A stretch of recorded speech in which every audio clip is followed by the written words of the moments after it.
गजपति जिला सदर महकुमा पारलाखेमुंडी स्थित यूटेक विटर सेंटर वरिष्ठ नागरिक मंचर साधारण सभा मंचर सभापति लक्ष्मी नृसिंह रथଙ୍କ अध्यक्षताରେ ଅନୁଷ୍ଠିତ ହୋଇଯାଇଛି। गजपति जिला अतिरिक्त जिलापाल श्रीयुक्त राजेन्द्र विज प्रदीप प्रज्वलन करी सभा उद्घाटन करथिले। संपादक हरिमोहन पट्टनायक विवरणी पाठ करथिले।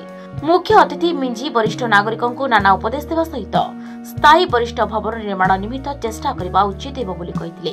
सम्मानित अतिथि प्राध्यापक सुरेन्द्र रथ परिवार समाज संघ निजर नीति को दृढ़ता सहित पालन कले संघ सुदृढ़ हेबो बोली कहिले। कलश पट्टनायक प्रारंभिक संगीत वंदे उत्कल जननी गान करथिले। अन्यମାନଙ୍କ ମଧ୍ୟରେ सत्यवती पात्र, गजेन्द्रनाथ पंटा, हरप्रसाद स्वारा, रवीन्द्रनाथ पाढ़ी, सचिदानंद सावल, किशोरचंद्र रथ, बालकृष्ण पट्टनायक निज निजर मतदान करथिले। श्री सूर्यकांत पट्टनायक और त्रिनाथ प्रधान को वरिष्ठ नागरिक सम्मान प्रदान करा जायतिला। आजिर एही साधारण बैठक रे आमे वरिष्ठ नागरिक मानकर अधिकार विषय रे समस्त वरिष्ठ नागरिक माननको सूचाई देलु।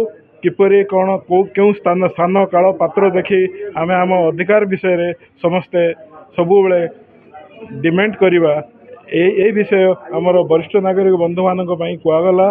तापरे आमर जो चिराचरित डिमांड थिला नुआ रेलवाई एठारू पारलाखेमुंडी हैदराबाद एवं गुणपुर ठारू ए जो पलासा पर्यंत आमर एसी कोच पई आमे डिमांड करथिलु ताहा से माने पूर्ण करचंती आ अति कम समय भितरे आमर एही एसी कोच आरंभ हो एवं प्रत्येक डबल डेकर ट्रेन मध्य आरंभ हो बोली रेलवे डीआरएम से आसीथिले पारलाखेमुंडी गस्तरे से कहिसंती। दाबी थिला एक गृह जोगाई देवा कार्यालय निमित्त से दाबी जिलापाल पूर्ण करचंती। आम बक्सी साई उच्च प्राथमिक विद्यालय गृहटी कार्यालय निमित्त दिया जाइए और से गृह आम कार्य चालू करूँ। द्वितीय दाबी आमर अच्छी जे आमर सबू केंद्र सरकार हार रे स्वास्थ्य भत्ता दि जाऊ पुणी समान भत्ता वृद्धि करा जाऊ।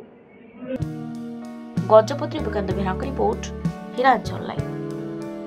तेरे एभली किसी गुरुत्वपूर्ण खबर देखा चाहती आम चैनल को लाइक, सब्सक्राइब और शेयर करें।